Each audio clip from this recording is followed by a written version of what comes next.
ने आज शपथ लिया है और किस तरह की आगे इनकी सेवा होगी। इस दीक्षांत परेड में 28 प्रशिक्षुओं ने भाग लिया गया है। ये हमारा कांस्टेबल और हेड कांस्टेबल वेटरनरी का कैडर्स के है। ये लोगों ने 11 महीने का बहुत कठिन है प्रशिक्षण यहाँ से लिया गया है और आज आपके सामने ये लोग ने दीक्षांत परेड के दौरान उनका क्षमता, उनका कैलिबर जो है आपके सामने करके दिखा है। तो प्रशिक्षुओं का क्या दिशा निर्देश दिया गया आप लोगों को? यहाँ से जब ये लोग अपना स्कूल और कॉलेज छोड़ करके यहाँ पे सशस्त्र सीमा बल में जब ज्वाइन करने के आए तो हमारा जिम्मेदारी था कि इनको एक पक्का एक फौजी बनाना हमारी जिम्मेदारी था। इसको चलते हुए तरह तरह का यहाँ पे प्रशिक्षण, शारीरिक वेपन्स का, बॉर्डर मैनेजमेंट का, लॉज का, हथियार कैसा चलाना है, इंटरनल सिक्योरिटी कैसा किया जाता है, इलेक्शन ड्यूटी में जाएंगे तो किस प्रकार का ड्यूटी होता है और एंटी नक्सल्स और एंटी मिलिटेंसी ऑपरेशन में कैसा आगे सामना करना है, वो सारी चीज़ें इनको एक फुल फ्लेश एक जवान बनाने के लिए हमने यहाँ पे प्रशिक्षण दिया गया है। देश के किन राज्यों से लोग आए हैं? ये महाराष्ट्र से भी आया है, हरियाणा से भी आया है, छत्तीसगढ़ से आया है, यूपी से भी आया है और राजस्थान से भी। जैसा व्यक्ति मैंने देखा सैन्य कलाओं के साथ सांस्कृतिक कार्यक्रम में भी इनको प्रशिक्षित किया गया है, बहुत ही अच्छा प्रदर्शन था। तो ये भी क्या ट्रेनिंग का पार्ट होता है? ये ट्रेनिंग का एक पार्ट है। एक जिधर की हमारा सुबह पीटी 6:45 बजे शुरू हो जाता है, उससे पहले वो लोग एकदम सुबह उठ करके तैयारी करना होता है। तो उसी टाइम से लेकर के रात के लगभग, और रात का तो हम कहेंगे नहीं, लेकिन शाम तक 6:30 बजे के आसपास तक इनका ट्रेनिंग एक्टिविटीज टाइम के हिसाब से, समय की पाबंदी को नज़र में रखते हुए वो चलते रहते। तो क्या होता है, लगभग कोई भी इंसान 11 महीने का ये अगर रूटीन फॉलो करेंगे, बहुत एक परेशानी मेंटली बहुत ब्लॉक हो जाता है। ये चीज़ें दूर करने के लिए कहीं इंटरटेनमेंट प्रोग्राम, सांस्कृतिक कार्यक्रम, जैसे कि कॉम्बैट का जितना भी आपका मार्शल आर्ट है, वो सारे सब उनके करवाते हैं। खास तौर पर जिन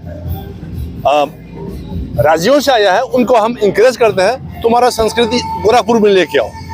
तो क्या होता है, एक हमारा देश का विभिन्न राज्यों का जितना भी कल्चर है, आज हम कोशिश किया है कि गोरखपुर में दिखाए।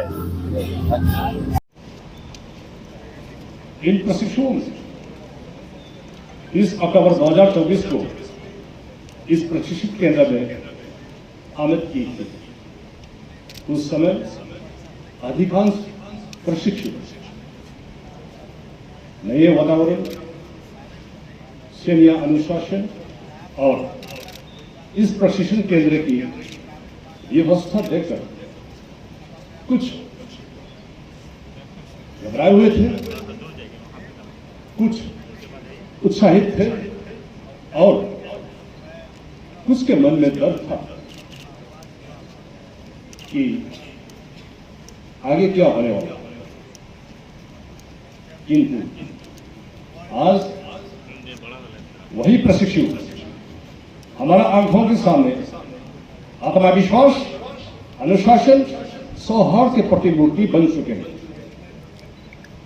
ये प्रशिक्षु विभिन्न राज्यों से अलग अलग पारिवारिक पृष्ठभूमि और संस्कृति तथा व्यक्तियों के साथ आरटीसी में आए।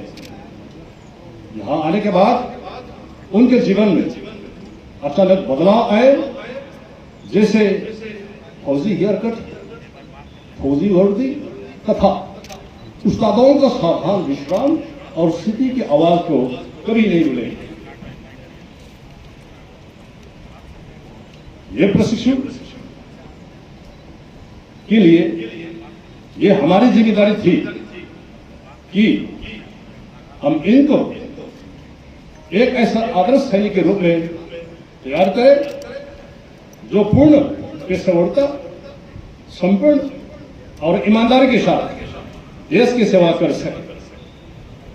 इस उद्देश्य की पूर्ति के लिए बुनियादी प्रशिक्षण की शुरुआत एक वैज्ञानिक दृष्टिकोण से की गई, जिसमें शारीरिक प्रशिक्षण, फुट और आर्म्स ड्रिल, हथियारों के संचालन, विशेष उपकरणों के प्रयोग, tactics, field craft and field engineering जैसे महत्वपूर्ण पहलुओं को शामिल किया गया।